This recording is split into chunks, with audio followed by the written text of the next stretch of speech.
Okay, let's get to the chase. How do you make power? Now, I don't mean parts. I'm not talking cylinder heads, I'm not talking camshafts, exhaust, headers, all that.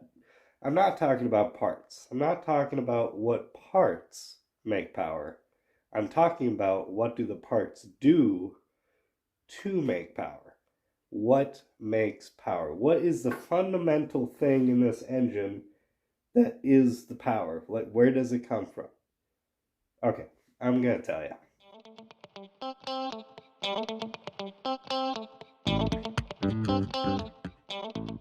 Okay, excuse the voice, still sick, right? But that's my question. What are we changing by adding heads, this, that, whatever else, cams, right? What is all that doing to make more power? Take this 302 for instance. This bare stock 302 could either make, 240 horsepower maybe when it was new? All the way up to, if you put a supercharger on it, this, nitrous, everything else, this thing could push over 1,000 horsepower. This same block, as long as it doesn't split in half. But this can make it. Why? Why is there such a difference? How does putting that stuff on there make this same block, same stuff, make so much more power? What's happening? Well, to understand that, we first have to understand what it is we're talking about. Power. What do we mean by power? There's two different measurements for power. There's horsepower, then there's torque. Torque is simply put, just bare bones simply put, how much can this engine push, right? Imagine torquing a bolt. How much, push can you get on that bolt? That's what torque is. It's just how much push does this engine have. Horsepower is the exact same thing. Horsepower and torque are both the exact same measurement. Just horsepower is done at different RPMs. So horsepower is torque times RPM divided by 5252. So basically, you take this engine, you measure how much torque does it have at 500 RPM, 1,000, 1,500, 2,500, 6,000 RPM. You measure how much torque does the engine output at every RPM point, and then that will give you your horsepower number. Imagine riding a bike, right? If you're pedaling your bike, when you're not moving very fast, you can put a lot of torque on the pedals, right? You can really, push down on the pedals hard with your feet. But once you start going faster, the pedals move faster and you can put less pressure on those pedals. Eventually, you can't move any faster because you cannot output enough torque at that RPM, how many revolutions the pedal is moving at. Your torque is not strong enough to push that anymore. It's the exact same thing here. At a certain RPM, your engine cannot push any more because it's rotating too fast. It's not making enough torque. And that's when your power falls off. Your ultimate goal is to keep pushing the engine as hard as possible for as long as possible. That's how you make horsepower.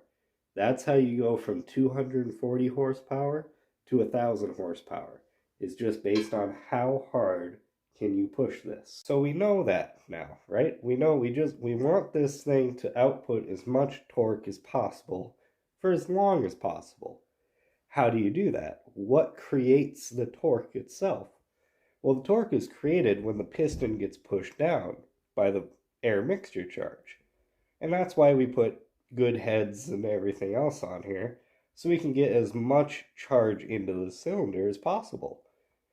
But you got to realize between 15 degrees and 45 degrees is where most of the action happens on a normal engine.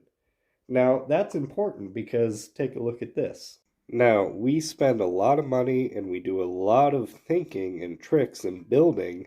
Top engine builders spend months trying to figure out how to accomplish this simple task. Right here, what you're looking at is the difference between 240 horsepower and 1,000 horsepower. Right here. as simple as it gets. If you're at top dead center and you have an explosion going on, you're not rotating this at all because the explosion is hitting square on this crankshaft. It's not rotating, it's not giving any torque at that point. Once the crankshaft lays over a little bit, only then are you able to actually start rotating the crankshaft with your pulse. But the longer you can push on that piston, right, the longer distance that charge is actually pushing, the greater, exponentially greater amount of torque you will receive, because the angularity based on your stroke versus it pushing is exponentially increasing. Once you get to 90 degrees, you have the most leverage on this crankshaft during the entire point of the stroke. So if you're pushing on the crankshaft here at all with your, pressure pulse, that is where you're getting the most power you possibly can out of this engine. But like I said, most engines don't. Most engines only use between 15 and 45 degrees. That's why they make lower power numbers than, let's say, nitrous and supercharging. When you supercharge or add nitrous, what you're doing is you're filling more in here so it has a longer burn. That longer burn pushes further and it gets deeper into this stroke, and the angularity is causing exponential power increase. That's why this same engine could either make 200 horsepower or 1,000 horsepower based on where and how long you're pushing on that crankshaft to make torque. The closer you get to 90 degrees, the more exponential that push is going to have. Just like a ratchet. You have a ratchet versus a breaker bar. Same thing.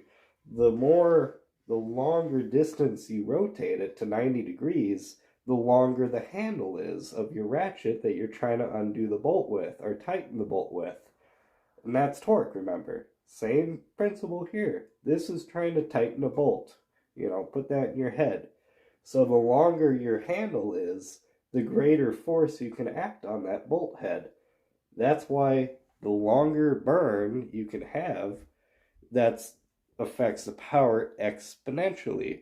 That's the same reason we use timing on our engines. To get the right amount of timing is simply trying to get that mixture to push as long as possible. But there's a opposite reaction force that we're trying to overcome too. And that's the expansion speed. See, you're squishing that, mixture right up here, and it's exploding, pushing this piston down. Well, the piston speeds away from that explosion happening, right? And eventually that piston speed will outrun the explosion most of the time. And that's why you only get between 15 to 45 degrees on a typical engine, is because at that point the piston's traveling too fast for the explosion to be pushing on it anymore. That's why volatile fuels like nitromethane and alcohol are used to give a longer duration even past 90 degrees. That's why they make thousands of horsepower. So, making horsepower is the simplest thing in the world to do. All you do is you just push on that crankshaft the closer to 90 degrees as you can to get the most angularity and torque out of your crankshaft stroke as you possibly can. The hard part is making it happen. That's when you spend a lot of money and spend a lot of brain and, everything else trying to get as much air fuel into your cylinder so it will burn long as possible. And that's the difference between 240 horsepower and 6,000 horsepower, is right there. That's the only difference. We use different fuels and different parts to try to achieve that right there. Well, I hope you got something out of that, and I'll catch you next time.